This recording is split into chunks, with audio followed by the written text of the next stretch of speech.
Hello, everyone. Welcome to HCT English, where we make English learning simple and fun. I'm Mark, your guide on this journey, so let's jump right into today's lesson and expand our horizons together. Speaking English like a pro is not difficult. The thing is that you must know how to polish those speaking skills that you want to achieve.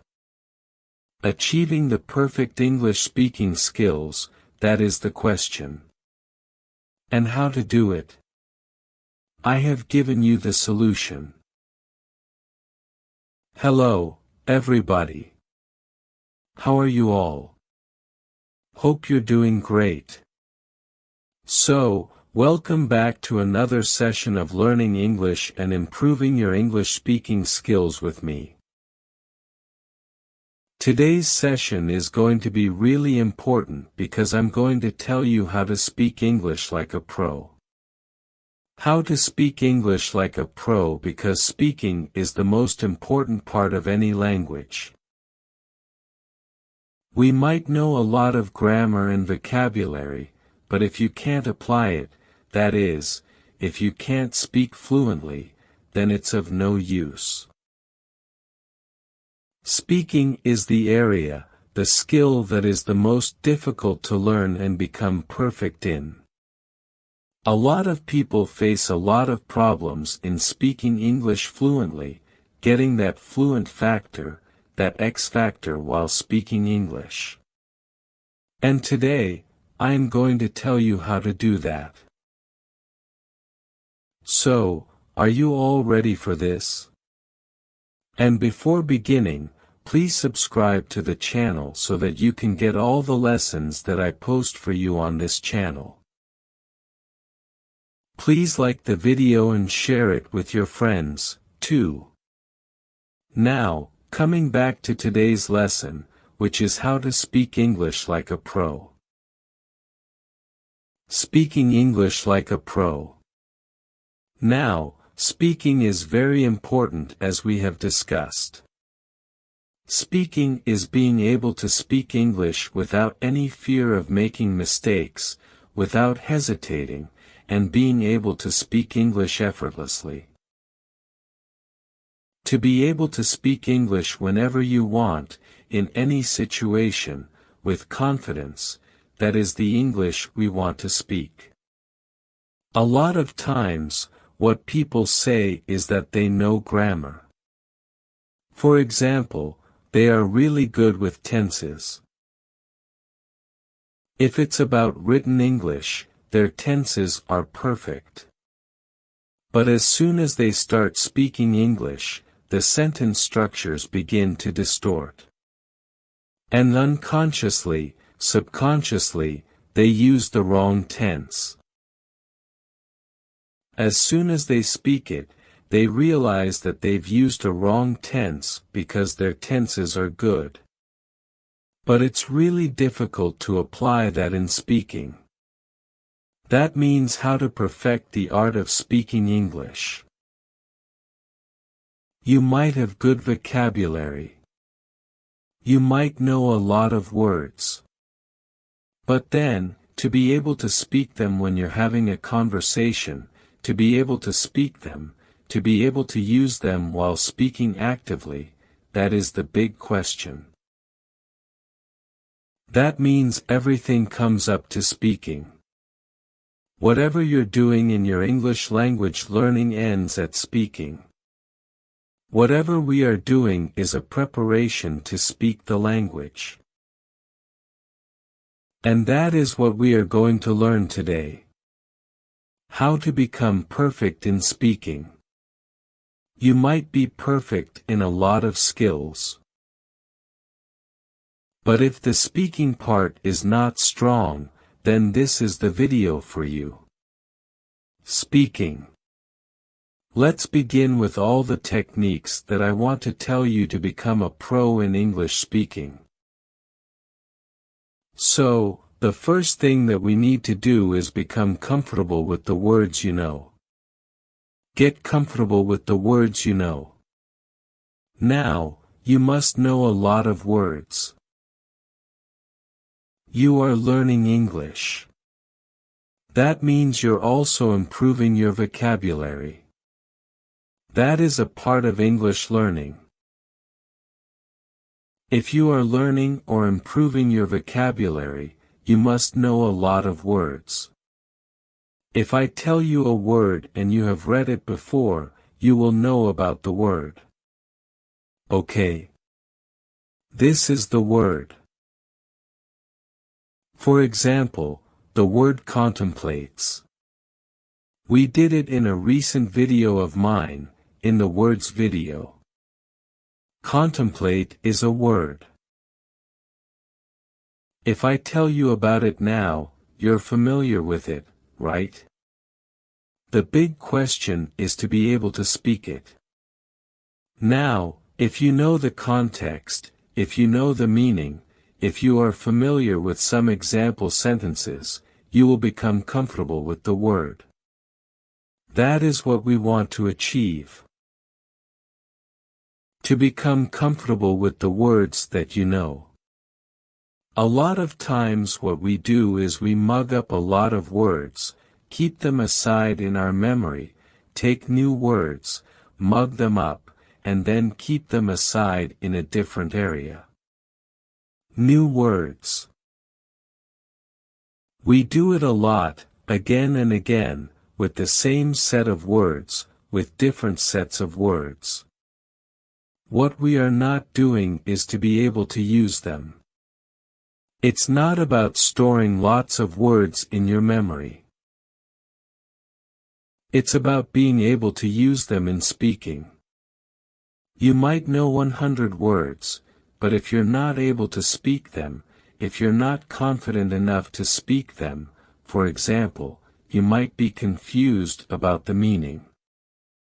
You might be confused about the usage. Usage means the context, in which context to use which word. You might be confused about context. You might be confused about the pronunciation, which is very important. So, if you do not know about these things, you will not be comfortable with the word, comfortable enough to use it while speaking. You know 100 words, but you're not comfortable using them while speaking. What is the use of those 100 words? What is the use of those 100 words? On the contrary, you know 50 words. Okay, let's take half of the quantity. You know 50 new words, and you are comfortable using them. You're confident enough to use them. You are able to use them while speaking English. Now, this scenario is much better than scenario number 1. Why? Because this is aiding your speaking. It's helping you speak better. It's helping you speak for a longer time because you have a variety of words to use. You have content with you. Our words, they are our content to speak, right? If you do not know what to call a particular thing, how would you speak about it? If you do not know particular vocabulary for some action verbs, vocabulary for some names, anything, your feelings. What you're feeling, you do not know how to name it in English, how would you speak? That means vocabulary is important, and you have to get comfortable with the vocabulary that you're learning. Now, getting comfortable with that word is very important. So, you must know the meaning. You must know the context, which is very important. You must know the context, the correct pronunciation, and some example sentences that you have spoken out loud. So, take up the word. Speak it 3 times, at least. When you learn a word, speak it out loud 3 times, 4 times. Take up the example sentences. Speak them out loud, okay? Out loud. So, speak them out and practice. This will help you become comfortable with that word. This will help you develop a memory of that word, how to speak it, your muscle memory, your mind memory, right? So, this is very important. This will become an active part of your memory, active vocabulary. So, get comfortable with the words that you know, and you'll see a huge difference in the way you speak English. Now, number 2. Number 2 is, don't just practice speak. Do not just practice speak. Speaking is very important. Now, I'm saying, don't just practice speak. Well, I'm talking about your speaking practice. Do not just do your speaking practice, but actually speak English in a real-life situation. That is very important. A lot of times, people do lots and lots of speaking practice.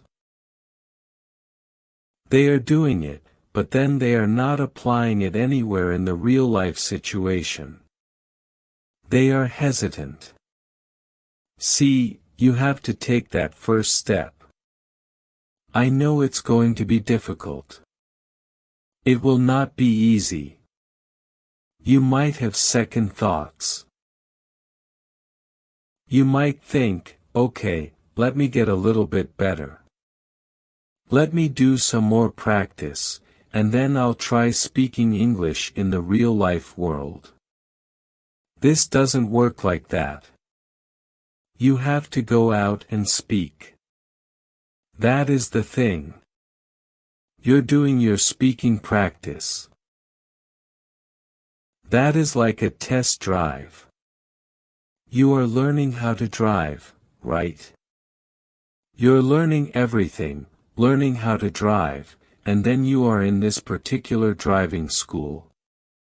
You are in this field where you are free to do whatever you want, practicing. You have done everything. Now, when the first time you're going to go onto that road, this is the real-life situation. You have different feelings. Even if you felt like a pro while practicing in that field, which was empty or maybe full of same people like you who were learning how to drive, you had so much space. Everything was according to your comfort level, wasn't it? But then, when you are going to a highway, now it's the real life. You'll have different feelings. You might feel like, okay, this is something that I need to do differently. What will happen? You'll have second thoughts. Same thing happens here in speaking English. You are just doing a test drive when you are practicing. It's just your practice driving practicing English. The real race begins when you speak in the real-life situation. That is the real race. That is the real situation, and you have to face it. But once you start speaking in the real-life situation, you'll gain confidence because you have a backup. You are constantly practicing. You are speaking. You know that one day, you're going to speak so fluently, absolutely fluently, and you are achieving that goal. You can see those steps, the steps that you are taking, the steps of improvement, right? You can see that, and that is what we want. So, do not just practice. Don't do just your speaking practice, sitting in your room, speaking out loud. That's very important, but at the same time, you have to also speak in real-life situations. So, do not forget to do that. Speaking in real-life situations. Now see, technique number 3 is to listen, and listen some more. That is, listen. That's it. Listen. See, the first step of speaking English is not speaking. A lot of people think that speaking is the first step. I also tell you to speak from day one, but if you want to speak from day one, you need to listen first. Listening is very important. If you do not have any kind of model, how would you speak? You know your native language because you've listened to a lot of good models of that language. You've heard it from birth, right? From your birth, a baby. When that baby is born, right from the birth, the baby listens to those sounds, the sounds of his or her native language. Constant listening model. Can you see? So much intake of information through the years. The person is listening constantly until that baby reaches school at the age of 4 or 5. The preschool, that is. So, till that time, that child is listening to so much stuff in the native language. So much stuff. That means listening is important to understand a language and then to speak a language. Why is listening important? When we are speaking, we're producing sounds. If we do not listen to good models of those sounds, how are we going to produce those same sounds? It's going to be difficult. That means the more you listen to a language, the more fluent you'll become in speaking. The more you listen to good English, the more it's going to stay there with you in your mind. All the things, the sounds, the pronunciation, the words, the vocabulary, the phrases, the sentence structure, everything is going to be there in your subconscious mind. The more you listen to English, the more it will become comfortable for you to speak English. Plus, you'll get so much content and this is going to be like natural training for you in English. Naturally, you're acquiring the language. The most natural way to acquire a language is through listening to that language a lot. Listen to it. Listening is very important because, again, it's not about written language. We're not just writing it. No, we are speaking it. And speaking means, like I've told you, to produce sounds, pronunciation, your intonation, the stress, the rhythm. Everything matters a lot and that particular thing comes from listening to a language. The more you listen, the more you are able to understand the language, the pronunciation, everything. Your brain automatically tells you that you have to speak now. You've listened to so much. You have gained so much input. Now it's time for the output. So, you have to gain input through listening a lot. Listening is very important because it's about speaking. We're right now talking about speaking. You have good grammar. You might have so many words with you. You might have learned a lot of vocabulary. You know about grammar. You have read a lot of things. Everything has been done. Now, this is the time to polish the speaking skill because all of the other skills are now there with you. But this skill, the skill that is an art, is still left to be polished. And for this, you have to listen. Listen to good English. Listen to good models of English. You can listen to either a professional who speaks English or you can listen to any native person who speaks English. That means you can listen to a lot of English interviews if they are a good source of English.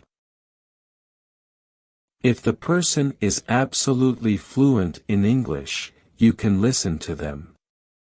If a person is a professional, that's the work of that person. To speak in English, you can listen to that person. If you are watching a movie in English, obviously there are native people in there, the actors and actresses and all that. So yes, that is a good model of English for you. Listening to songs, that's a good model of English for you. So, good models of English. Listening is absolutely important if you want to speak English fluently. Now, tip number 4, the last technique, is to train your subconscious mind for English. Training your subconscious mind is important because it is our subconscious mind that picks up a language and makes it easy for us to speak that language. So basically, your subconscious mind is trained for your native language. It's naturally trained for your native language. Whatever you're speaking in your native language, you're not thinking about it, really. You do not have to make any kind of effort. You do not have to search for proper words. You do not have to search for a context. You know which word to use in which context. If this particular word is polite, if this word is rude, if this word is humorous, you know it when it's your native language. You know which word to use in which context, and it comes so naturally. If you want to show surprise, that will come naturally to you. If you want to show shock, that will come naturally to you. If you want to show sarcasm, that will also come naturally to you in your native language. Now, the same level of comfort, same level of ease, must be achieved in the English language. And once you achieve it, you'll become fluent in the English language. You'll speak English effortlessly. You'll speak English fluently if your subconscious mind is trained enough for the English language. Because now, you don't have to make any effort for it every single time you want to say something. You will not be thinking about it first. No, you won't be thinking about it first. You won't be searching for a sentence structure. You won't be searching for a particular word, a phrase. You would not translate it. Sometimes it happens. Sometimes the reaction comes in our native language, and then we translate. And that is a particular problem area. And this creates a lag, a kind of gap between thinking and speaking. And that is what we have to eliminate so that it comes to you naturally. You can speak English in a natural way, an absolute natural way. So, training your subconscious mind is very important if you want to speak English fluently. Because this is going to make you so comfortable while speaking English that your focus will be on your speaking, what you want to speak, what you are trying to say. Searching for words, everything, all that, would not matter because this is going to come so naturally from the back of your mind. Everything will be retrieved from your memory in just the click of your finger. That would happen. So, train your subconscious mind. So, these were the 4 techniques for solutions through which you can speak English like a pro. Speaking English like a pro is not difficult. The thing is that you must know how to polish those speaking skills that you want to achieve. Achieving the perfect English speaking skills, that is the question. And how to do it? I have given you the solution. If you apply it, you will speak English absolutely fluently. So that's it for today. Thanks for joining me today on HCT English. If you found this lesson helpful, don't forget to like, subscribe, and click the bell icon to stay updated with all our latest videos. Keep practicing, stay curious, and I'll see you in the next lesson. Happy learning, everyone.